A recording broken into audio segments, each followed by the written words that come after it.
Good morning students. आज का हमारा टॉपिक है फंक्शंस। तो चलिए स्टार्ट करते हैं। सबसे पहले डेफिनेशन पढ़ेंगे इसकी बच्चों। Let A comma B be two non empty sets. Non empty होना जरूरी है बच्चों, कम से कम एक एलिमेंट उनमें जरूर हो। Then a function from set A to set B is a rule or method. We can say rule or method और कॉरस्पॉन्डिंग, बहुत सारे कॉरस्पॉन्डेंस, बहुत सारे वर्ड्स यूज कर सकते हैं। यहाँ पे पर्टिकुलरली हम यूज करते हैं इज अ रूल और method by which every element of set A is related to some element in set B in a unique way.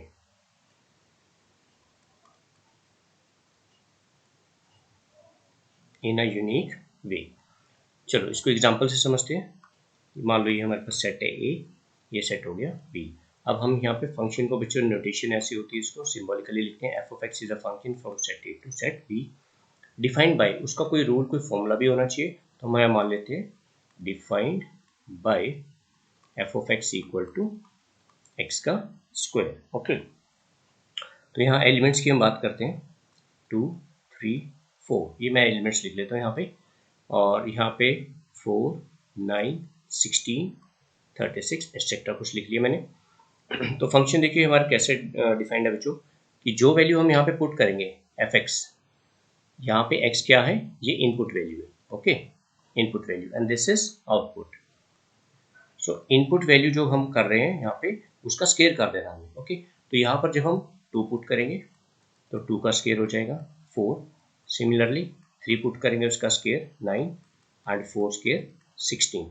तो यहाँ पे इनपुट वैल्यू 2, 3, 4 और आउटपुट आ गई 4, 9 एंड 16। सो ये उनके बीच में रिलेशन बन गया, मतलब रूल बन गया। कौन सा, कि जो वैल्यू पुट करेंगे उसका स्क्वायर कर देना है। ये तो हो गया फॉर्मूला, रूल। अब बात आती है in a unique way. Uniqueness part क्या है, किस तरह से यूनिक है, कि जो हमने इनपुट वैल्यूज रखी है इनका स्क्वायर यूनिक है। लाइक आप 2 का स्क्वायर करेंगे तो 4 ही आएगा, कुछ और नहीं आएगा। इसी तरह से जब आप 3 का स्क्वायर करते हैं तो 9 और 4 का स्क्वायर करते हैं तो 16, इसके अलावा और कुछ नहीं आएगा। Okay, so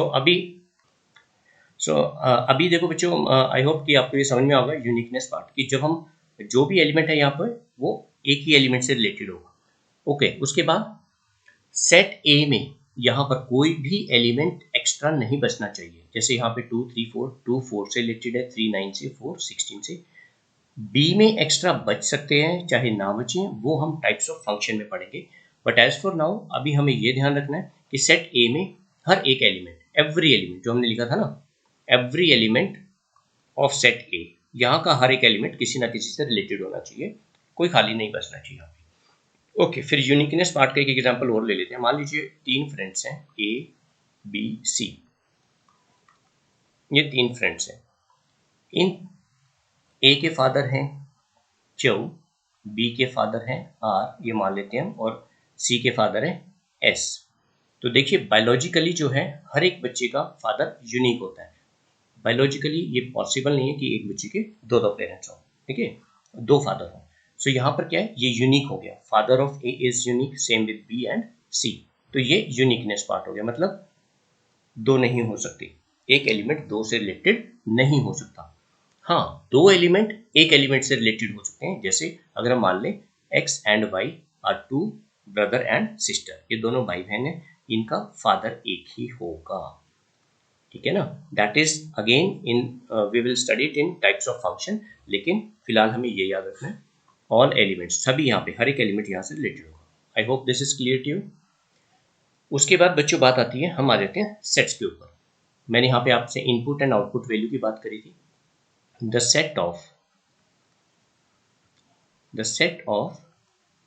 input values is called domain of function F of x. Okay,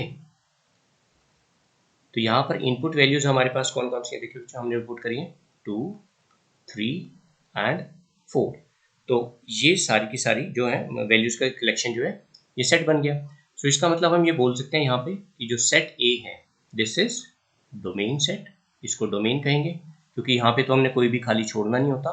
तो सेट ए इटसेल्फ, पूरा का पूरा सेट ए, उसे ही हम डोमेन कहेंगे। ओके इसी तरह से the set of output values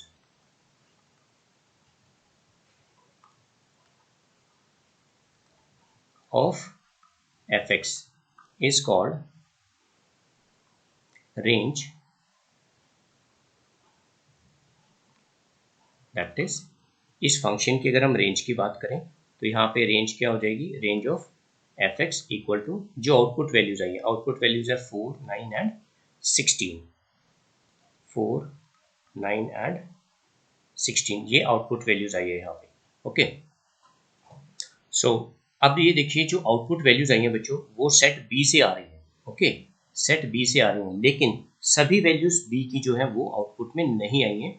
जैसे यहाँ पे 36 एक ये एक्स्ट्रा बच गया था, ठीक है ना, एक एलिमेंट हमारे पास यहाँ 36 जो है ये एक्स्ट्रा बचा हुआ है। क्लियर, तो इसका मतलब क्या हुआ, रेंज जो है वो इस उसके एलिमेंट्स यहाँ सेट बी को बिलोंग कर रहे हैं। इट मीन्स रेंज जो है, range is subset of set B, इसका सबसेट हो सकती है। अगर यहाँ पे 36 ना भी होता तो पूरे के पूरा as it is B set आ जाता रेंज, लेकिन यहाँ पे कुछ एक्स्ट्रा है तो हम यहाँ क्या बोल रहे हैं, range is subset equal to set B. तो यहाँ पे जब ये इसका सबसेट बन रहा है तो बी सेट को क्या कहेंगे, सेट बी इज कॉल्ड को डोमेन। बच्चों ये ध्यान रखना मैं सेट की बात कर रहा हूँ, set B is called codomain. तो जो रेंज होती है इसका मतलब क्या हुआ, therefore range is subset equal to codomain, range जो है वो को डोमेन का सबसेट होती है। ओके ये ध्यान रखेंगे। कुछ बच्चे ये समझ बैठते हैं कि ये पूरा का पूरा सेट जो है बी वही रेंज होता है। हो सकता है कब, जब यहाँ पे एक भी एलिमेंट एक्स्ट्रा ना बचे, उस केस में रेंज और को डोमेन बराबर हो सकती हैं, बट रेंज जो होती है वो को डोमेन का सबसेट होती है। ओके आगे चलते हैं। तो अभी मैंने यहाँ बच्चों ये सेट्स की बात करी है, सेट ए डोमेन और ये हो गया को डोमेन। अब आ जाते हैं हम एलिमेंट्स के ऊपर आते हैं। ठीक है, एलिमेंट्स की अगर हम बात करें तो सेट ए के जो एलिमेंट्स है बच्चों यहाँ पे और सेट बी के, इनको भी कुछ ना कुछ बोलते हैं। वो क्या बोलते हैं, देखिए यहाँ पे ये हमारे पास डोमेन हो गया, ये रेंज हो गई। Next we talk about the elements, elements of set B यानी कि को डोमेन के जो एलिमेंट है, जो आउटपुट वैल्यूज आ रही है, ठीक है, एलिमेंट्स ऑफ सेट बी, और रादर वी से हम इसको ये कहेंगे एलिमेंट्स ऑफ सेट बी के बजाय आउटपुट वैल्यू, ठीक है ना, ठीक है, output values, output values are called, क्योंकि को डोमेन में तो एक्स्ट्रा भी बच जाएंगे बहुत सारे, output values are called images of elements of set A, यानी कि ए के जो एलिमेंट्स हैं उनकी इमेजेस हैं बी के एलिमेंट।